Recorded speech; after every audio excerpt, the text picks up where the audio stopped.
Hello everyone, welcome to Dark Literature Recap, where I read dark and disturbing books so that you don't have to. Today, I'll be analyzing and discussing the novel Apt Pupil. This book, written by the legendary Stephen King, is a psychological thriller that explores the dark side of curiosity, the inevitability of facing your past, and what happens when you have the most incompetent guidance counselor in all of fiction. Now, this review will be heavy on spoilers, so if you don't want to be spoiled, don't listen past this timestamp. Apt Pupil follows Todd, a young, all-American teenager growing up in the 1980s, who, like all teenage boys for some reason, has an unhealthy fascination with World War II. One day, he discovers that his neighbor, Kurt, is a former Nazi who has been on the run for decades and is currently living a quiet, secluded life in order to avoid detection from the authorities. Instead of turning him in, Todd decides to force Kurt to tell him stories of his time in the war, under threat of turning him in if he refuses. What unfolds is a bizarre and damn entertaining Cold War arms race between a teenager and a full-grown man on who can out-blackmail the other. Which brings us to the question, if you haven't read the book, should you stop this video and pick it up? Unequivocally yes.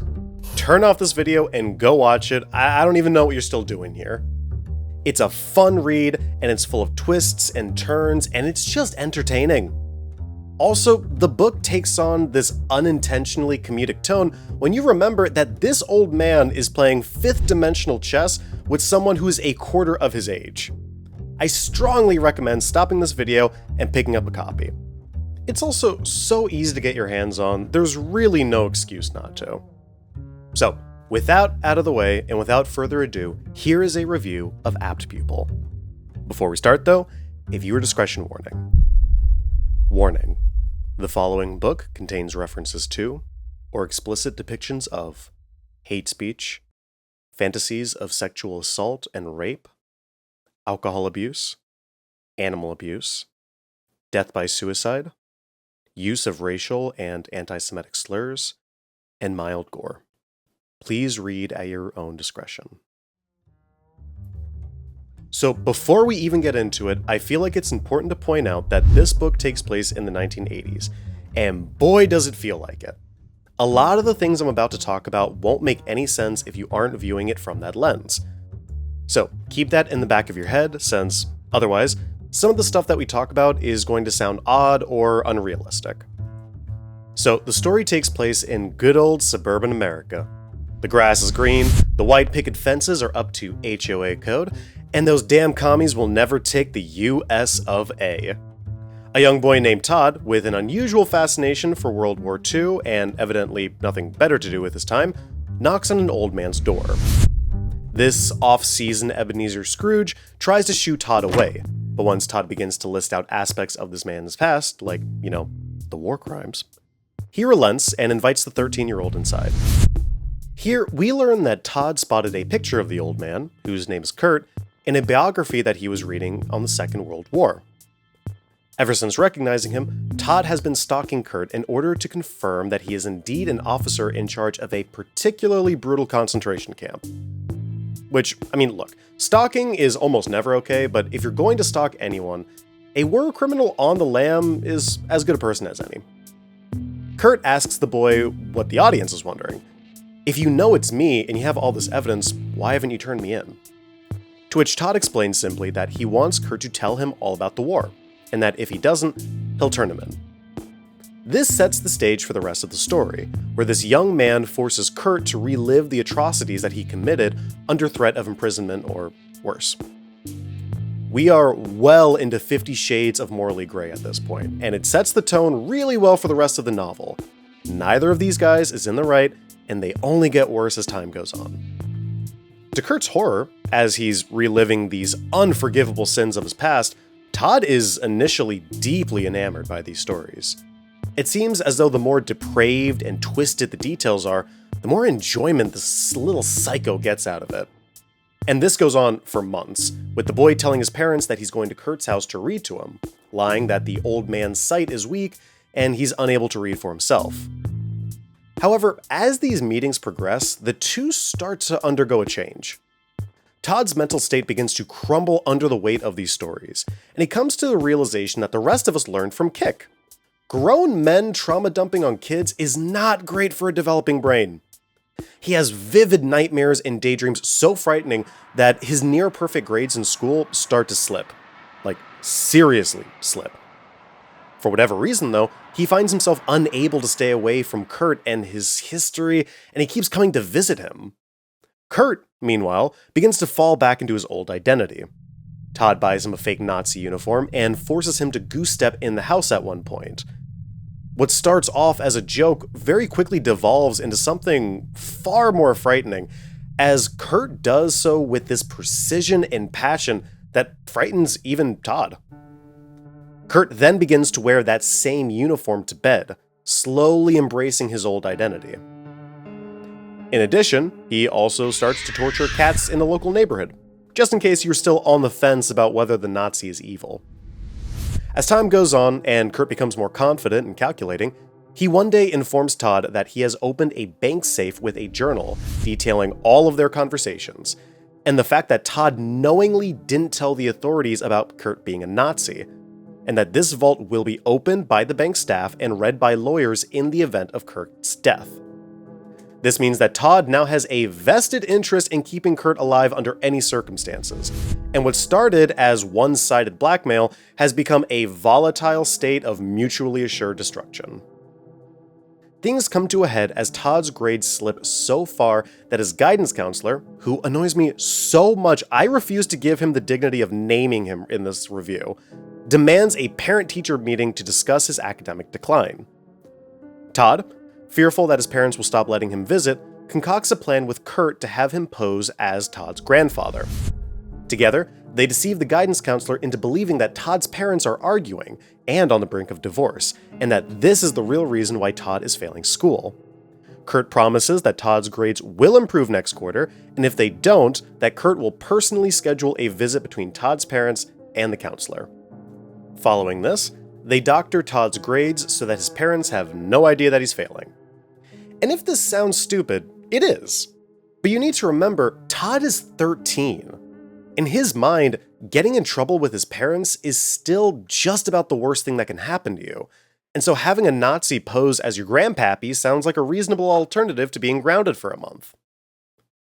Over the next few weeks, Todd spends hours every day studying at Kurt's house, and in this time, he begins to develop a deep hatred for the man. Despite how much he may hate Kurt, though, he does pass all his classes, and he and Kurt are seemingly out of the woods. Following this, Todd visits Kurt less and less as he focuses more on school and college prep and dating. 2 years go by. In that time, Kurt stops torturing and killing cats. No, don't get excited yet. This book needs to continue to remind us that he's the bad guy. And he starts to lure homeless men into his home, where he beats them to death. And Todd does a similar thing on his free time, hunting down isolated homeless people and killing them. One day, after luring a man into his basement and killing him, Kurt has a heart attack. He calls Todd, and Todd rushes over to help. He has no concern for Kurt. As we mentioned before, he could not hate this man more, but he is worried that the vault Kurt has will be opened and his reputation will be ruined if the man dies. So Todd runs into the basement, buries the body of the homeless man, takes out a letter from Kurt's room, and calls his dad. He tells his dad that he was reading a letter to Kurt when Kurt had a heart attack, and that they need help. Todd's dad comes over, and together they work to get Kurt to the hospital. Afterwards, Todd returns to the house to burn the letters and wipe clean any evidence. While in the hospital, Kurt is paired with a roommate.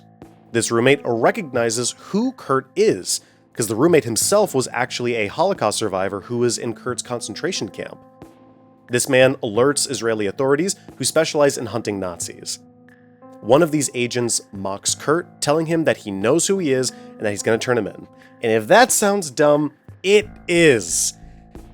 And I don't really have an explanation for this one. It feels weird to brag to a Nazi who's been evading you for decades now that you've caught him when you, haven't yet. Meanwhile, Todd's guidance counselor, the single most annoying person in this entire goddamn book, runs into Todd's actual grandfather. He finds out that Todd lied to him, and wonders why he would do that. Instead of shrugging it off as a scared kid trying to not get expelled like any normal person would, and going on with his life, the guidance counselor starts to do some digging and try to see if Todd doctored his report card. Unfortunately, we'll get back to this guy in a bit. But let's hop back to Kurt. So back at the hospital, Kurt decides that he is not going with the Israelis. They still need some time to gather enough evidence against him to make an arrest, so in that time, he begins to watch the nurses in the hospital. He discovers that they are negligent nurses who don't lock the medication cabinet across the hall from him. So, when no one is looking, he sneaks into the medication closet and grabs a bunch of pills. He then overdoses in his hospital bed. Following Kurt's death, the police raid his house and find Todd's fingerprints absolutely everywhere. They talk to the boy and his parents, and Todd explains that he used to go to the man's house to read to him, and when Kurt hurt himself, he reached out to Todd since they used to be close and Kurt didn't really have anybody else to reach out to. Todd's story is convincing, until he slips up and tells the officers that Kurt used to get frequent phone calls from somebody that Todd never met. Now, Todd frames this in order to make it sound like Kurt had other Nazi accomplices, in order to deceive the police into thinking whoever came in and cleared all the evidence from Kurt's house was another Nazi, and not Todd. This backfires, obviously, as the cops find out that almost no one ever called Kurt, and they begin to suspect that Todd may have been more involved than he's letting on. The cops also just think Todd is a creepy kid, which, fair. However, the cops don't have enough evidence to pursue anything. Yet. That is until Todd's goddamn guidance counselor spots a picture of Kurt in the newspaper after his death. The guidance counselor realizes that this was the person who claimed to be Todd's grandfather, and after confirming that Todd's report card was doctored, he goes to confront Todd. Why did he confront Todd instead of his parents? Why didn't he go to the police with this information if he knew there was an ongoing investigation? Why didn't he just let it go and selfishly live the rest of his life? Because his brain has the texture of a koala's and he's dumb and I hate him. So he goes to confront Todd, and when he goes to confront Todd, I want to point out, Todd is actively cleaning his gun when the guidance counselor confronts him, which is apparently not a red flag at all to him. Realizing that if the guidance counselor tells the police what he found out, it'll completely contradict his claim that Kurt and him weren't very close and give them more ammunition to ruin his reputation, Todd shoots and kills the guidance counselor. He then grabs as much ammunition as he can, goes out to a nearby overpass, and gets into a multi-hour-long shoot-off with the police before he is shot and killed. And yeah, that's Apt Pupil. So we're going to start the review with a new section. This section is called the Disturbing Content section. This is a new category we're going to be using for this series moving forward. In a moment of clarity and possibly divine epiphany, it occurred to me that a series about dark and disturbing books should probably rate those books on, how dark and disturbing they are. I'm rating this on 4 criteria: effectiveness of psychological horror, suspense, visceral horror, and taboo subjects. For this review, we're going to be skipping the visceral horror section. That section's really for books like American Psycho or I Have No Mouth and I Must Scream, where the physical horror of violence or mutation are integral to the story. So for Apt Pupil, I give it a 6.5 out of 10. The use of psychological horror and suspense is pretty good, and you'll be tense throughout the novel. But personally, I feel like the book is more of a psychological thriller than a psychological horror book. You aren't really scared throughout the novel because both Kurt and Todd are awful people. So you're kind of rooting for them to take each other out, and it becomes more of this exciting book where you're excited to see who can fuck over the other more, rather than being nervous for them in any significant way. And for taboo topics, this is a tough one. The book does deal with a lot of taboo topics, but they really aren't that taboo in the grand scheme of extreme horror novels. Like, sure, Nazis and neo-Nazis are taboo, but that doesn't stop Facebook and Twitter from basically being run by them, and for neo-Nazis to show up in the news every other week. Now, to be fair, the book did have a pretty nasty rape fantasy in it, which was elevated by the fact that when Todd was having this fantasy, Dream Kurt was watching him the whole time, and it's also taking place in a Nazi lab. But that's probably the worst part of it by far. So yeah, 6.5 as well. Definitely more taboo than your average book, but not more taboo than even more mainstream high school reads like The Kite Runner. So yeah, 6.5 across the board. 6.5 out of 10. This book had a good use of tension, fear, and taboo subjects that make it above average in terms of how disturbing it is, but not nearly at the level of some other works that we are going to be getting into later in this series. Next up, let's actually look at the elements of the book, not just elements specific to horror and disturbing books. So firstly, let's examine the plot. It's really good. The pacing is excellent, and it really only loses momentum around the middle, but the beginning and the end were great. The book is also full of schemes, complex relationships, twists and turns, which all come together to make a very enjoyable read. I need to dock it some points for the middle, but overall, I give it an 8.5 out of 10. For writing style, King continues to knock it out of the park. This book is exceptionally well written, and it maintains clarity throughout. You almost always know what's going on, and even as the plot admittedly becomes complex, it never becomes convoluted, which is a surprisingly rare skill for an author. The use of figurative language is also fantastic. The book has these vivid and haunting dream sequences that make the Benadryl Man look like Santa Claus, which also serve the dual purpose of telling us a lot about the characters with some really beautiful metaphors. 9 out of 10, I really enjoyed it. For characters and characterization, this is the strongest part of the novel, which is such a refreshing change of pace after reading Let's Go Play at the Adamses. Kurt and Todd are phenomenal characters that both dynamically change throughout the novel.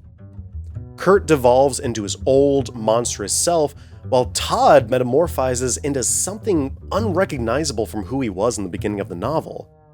They change in opposite ways and arrive at the same place in this really cool case of convergent de-evolution, and it's awesome. They are both really entertaining characters for completely different reasons. Kurt is a complex character with a deep, dark history, and he's exceptionally intriguing. Todd is just as engaging. Even though he doesn't have the rich history that Kurt has, he's a very dynamic character who's charming, funny, and deeply unsettling. 9.33 out of 10. For themes and messages, the themes and messaging in this novel are a slam dunk. The themes of young, ignorant kid exploring a darkness he isn't prepared for and man running from his past are, independently, timeless reads that can be found in so many books, and for good reason. They're timeless, they're relatable, and they place a focus on characterization and development, which I personally love. When you put them together, you have a fantastic thematic base from which to build a novel, with two completely different themes that complement each other really well. Now, I will say that even though the message is timeless, the novel is very anchored in the 1980s.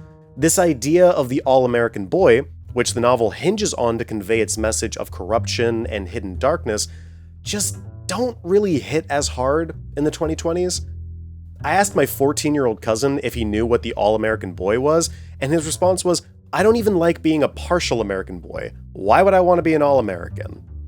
Which is based, but also proves my point. He didn't understand this concept. He didn't know what the American boy is. Gen Z might honestly be the last generation to know what that even means, and understand the symbolism of the all-American boy, so this concept is quickly heading for irrelevancy. Despite this, I still give the themes and messages of the book a 9.33 out of 10. As of writing this, the all-American boy isn't irrelevant yet, and with any luck, I'm wrong and that concept won't be irrelevant anytime soon. For editing and design, I find it very standard. The book has a very typical format, jumping between different characters' POVs with an emphasis on Todd and Kurt. It's by no means bad, it's just very normal, and probably could have benefited from at least some more varied or interesting perspectives. The presentation of the novel is also fairly boring, with very average artwork and cover designs. But for this category, really, in order to get anything lower than a 5, a book needs to be worse than just standard. Besides, this formatting of novels is typical for a reason. It gets the job done, and it does it well, so I give it a 7 out of 10, and for novels in the future that are very standard, yeah, 7 out of 10 is kind of going to be our benchmark. For relevance and impact, this is where the book starts to lose points. And in all fairness, I don't entirely think that's the fault of the novel. For whatever reason, this book never really got the recognition that it deserves, and its impact on the literary world as a whole is pretty limited, overshadowed by many of King's other books. Additionally, I don't think this book leaves too big of an impact on readers. It's a fun read, don't get me wrong, and it's very well executed, but despite all its strengths, I didn't really walk away from this book thinking about it after the fact, or feeling as though it made a significant impact on me as a person, like the dick slap to the soul that was Lolita or even American Psycho. Its impact outside of the literary world is also very limited. There's a Family Guy episode called German Guy that it's speculated might be loosely based off the book, but that's about it. I mean, really, it's slightly less impactful than many of the other books that I've read, both on an intellectual and on a literary and media level as a whole, and at the end of the day, if your kind of call to fame is a very obscure Family Guy reference, it's not exactly the most impactful book in the world. So, because of that, I give it a 4.5 out of 10. Like I said, a good portion of the weight for this category is also the effect it has on an individual, and this book didn't have a super big effect on me. So, 4.5 out of 10 feels fair. For user experience and accessibility, this is an easy 10 out of 10. This book is so easy to get your hands on. You can buy it in just about every format imaginable, and it's very cheap, at less than $10 for a physical copy from some retailers. I got my copy via Libby, because I'm a cheap fuck and I didn't even have to wait for a copy to become available. They had so many copies in store I could read it right away. It's also a very accessible read. The book is easy to follow along with, even as things get complex, and the language isn't so flowery or technical that it's off-putting to readers. Really, the only restriction for who can read this is that it's not appropriate for kids, given that there's a pretty disturbing dream of sexual assault and torture in it, as well as graphic depictions of animal abuse. But, I mean, given the nature of this review series, none of these books are going to be appropriate for kids, so it's really not fair for me to knock points for that. This is a cheap book, it's available in every format, and it can be picked up by basically anyone. 10 out of 10. This is as accessible as they come, and honestly, this will be our benchmark for other books moving forward. In conclusion, I give Apt Pupil a rating of 8.2 out of 10, which is on the higher side compared to the Goodreads rating, which is a 7.84 out of 10. So maybe I'm biased. But it's a really well-written book, and I thoroughly enjoyed it. It's a bit of an outlier in this series, since it's honestly not that disturbing compared to something like Lolita or even Let's Go Play at the Addamses. But it's a good read, and it certainly has dark elements to it. Thank you so much for watching. I am making this into a 16-part series with a big tier list and bracket-style competition at the very end. So please leave your extreme horror novel recommendations in the comments below. In the next video, we'll be jumping forward in time and looking at a book that feels distinctly more modern and moves away from pure psychological horror into body horror. Until then, take care.